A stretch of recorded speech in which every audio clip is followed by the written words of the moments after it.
Doctor num jangate situation bi, and of course I think yow tamit jangat nga report bi nga xamantene bobu la National Assembly sen gestu bi ci oil scandal bi ciowli bari won na ñu bari jappone nañ ndax dina leer, but of course so deglo docteur def la wax ne the special committee def nañ liggéey bu am solo génné li nga xamantene moy xejna liñ jappone mom mo xew amna nit ñi ci tudda biñu implicate ay ministers ak ay yeneen kilifa yu nekk ci nguur gi taxawaay yenn institution ci tamit mu doon an issue ban jàngat nga mën a def ci oil scandal bi li nga xamante ne am na ak gestu bu ñu feeñal. waaw dinaa use suma mobile because man def naa suma own. I also went through the report. Okay. def naa suma own little analysis.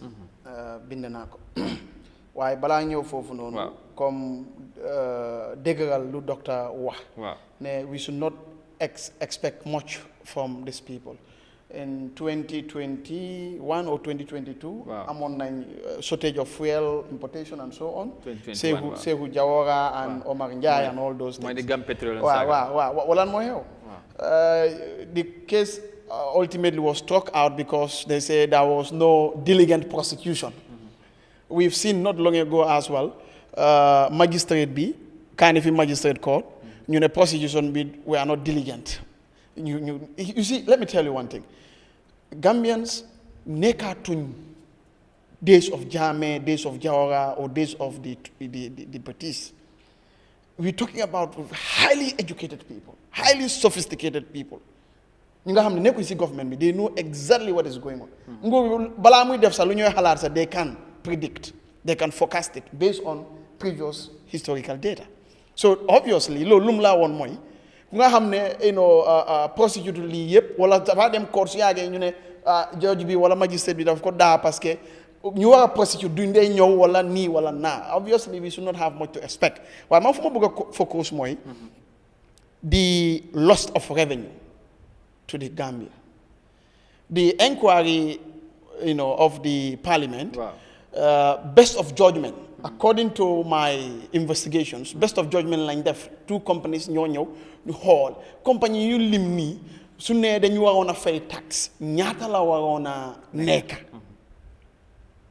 waaye boo defee beneen investigation nga xool tarifi GRA the current one su ne fuel boobu noonu fii Gambia lañ ko jaayee yépp is $9 million government loolu la doo war a am fekk na jaar na yoon su fekkee ne jaar na yoon fii lañ ko jaayee lu parliament investigation be established is best of judgment parce que ñi fayluñ dara comme xayma la rek. So it means Gambian through the action and inaction of the bodies that are relevant here, through the government of the Gambia, $9 million line loss on this only. So it's not what the actual amount is based on parliament, best of judgment line def, which is, so the parliament is total gross assessed loss supposed to be 20,800,000 and something thousand. In the US dollars, it's going to be 321,000 US dollars. But for example, GRA then have different types of tax for this fuel and all these petroleum products. VAT is 15%. So $30 million. 15% of that should be 4,500,000 US dollars. Nga ñew excise duty 10%. Loolu dafay nekk $3 million. Nga ñew import duty 5%. That's $1,500,000 US. Total will now be what? $9 million US. Su ne lii yëpp dafa àndoon ak yoon ak luwaa ñu nekk fii si dëkk bi. loolu la Gambia waroon na benefit. Not the 321 bi assembly bi wax. Boobu it was based on best of judgment. So su ne lii dafa àndoon si yoon yi yëpp $9 million dañu waroon a am su ne fuel bi fii la nekkoon jaayee ko toppa luwaa bi yëpp wax. waaye yow Bojang naka la Gambien si mën a déggee loolu assembly bi def joxe amount yow nga def sa own calculation ak sa jàngat la mooy difference bi xëy na la moo tax ñoom ñu gisut yow li nga gis because pour Gambien si tamit mën a understand. Good. So let's put the record straight.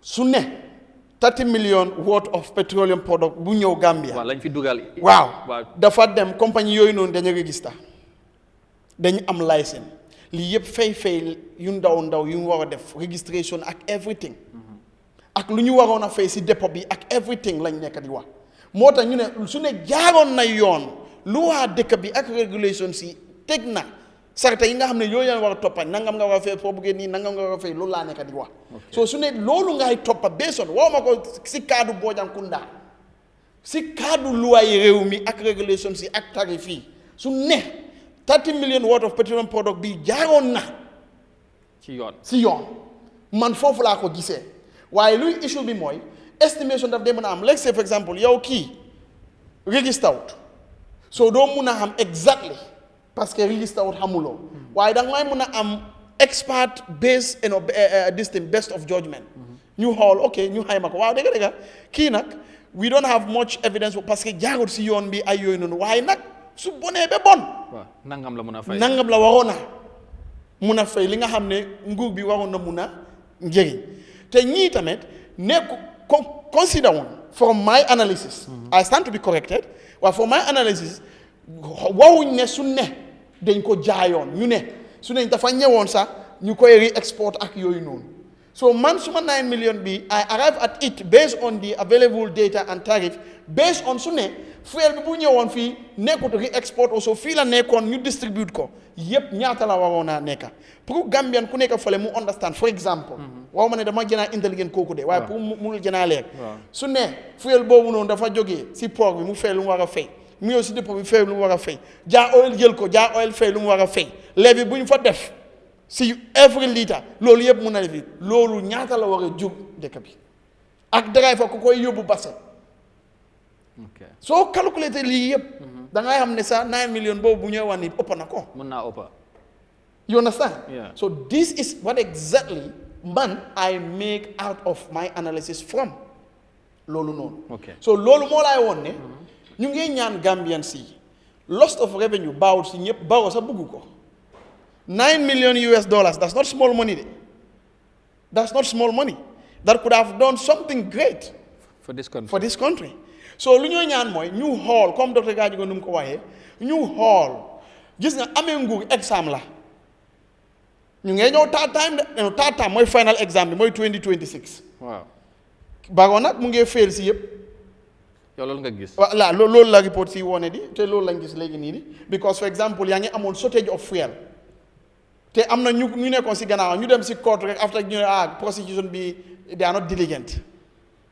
Don't be surprised. This also goes to court and they say, oh, the prosecution is not diligent. The magistrate has struck the thing out of. So we know how this game is played. We know it very well. Very, very well. Yo, dañ la jox xaalis jox la auto fay la pour nga xalaat nga dem def sa liggéey defuloo ko moo tax mu ne la su ne yeneen country la just the mere fact ne yow these were the oversight rules and regulatory frameworks they are already there. Yeah. Just for you to do what you need to do, deflo correct, is a cause for alarm. So this is what we are trying to So what do you think could have happened? Lan lañu warona def ci process bi ni pour mu xejna jaaron yoon wala ñi nga xamantene tudd nañ leen ci ay state ministers and of course in institution ci ko ne mako waxe sen taxaway ni ko docteur jangate dafa melni taxaway bi halon na des. Wow, you know, this is it. Wow. Mota munela. Government be more like jail. Send, dollar, how much, send tanker, whatever you want to call it. You def linga hamne lua man akki akkenen lola len may. Parce que lua yang for already. Okay. Legi yow Amadou yama wara interview yow ngane do ma interview wala lima wara lati do ma lati lul non. Nakala nak nga nek di defé sa liggéey nek lo di def sa liggéey. So the bottom line is ñu ngi ñaan ñu def liggéey bi not because of dañ leen employ but because seen yaay seen doom seen xarit seen bi ñu ngi soona ñu ngi ñàkka dañu war a sanse dañu war a move from this stagnation. Just let's put it this way, this thing is happening with government. Finally. Wow, this thing is happening with government. Amadou, we have people in this country that are banking with banks and banks are exploiting them and nobody is basically standing for them. Oh, really? Yes, and there are regulations. Okay, maybe that's okay, let me give you an example. maybe that is a discussion for another day. Yes, but I'm just telling you that lii moo tax government ñu ngi ñaan let them do the needful. pour dëkk bi ñu mun a avancer ñun ñuy wax fii yëpp kenn bañut this government because suñ government la but we are saying okay foog nañ ne fii da ngeen war a improve foog na fale war ngeen improve. We know they are not perfect, we are also not perfect. But these are our concerns and observations. But there is a loss of beneen bi lu tax ma ngee wax Amadou 9 million bi daf ko ëppa may ma rek da nga bëgg a yokk tamit waaw am na li ma bëgg a lifin gis nga police su defee investigation financial intelligence unit we have anti-money laundering laws and whatever in this country. Wow. You understand yooyu yëpp te am na police bi report bi ne FIU def leen wax but they fail to actually do the needful. The same thing with GRA financial intelligence unit dañ leen alert léegi gis nga financial intelligence unit nekkul ne ñooy fay seen boppam ñun suñu taxpayer mi ne la te du nga ñëw si police the same thing suñu deful seen liggéey already dépense dugg na si lu ñu war a def liggéey defuñ ko assembly bi yuusaal suñu beneen dépense toog si ñu ngi leen ay fay allowance pour ñëw wax li nga xam ne keneen mënoon na ko def. That is a waste to taxpayer money and it's not a judicious use of our resources. Thank you. So we need to avoid waste in this. All right, thank you.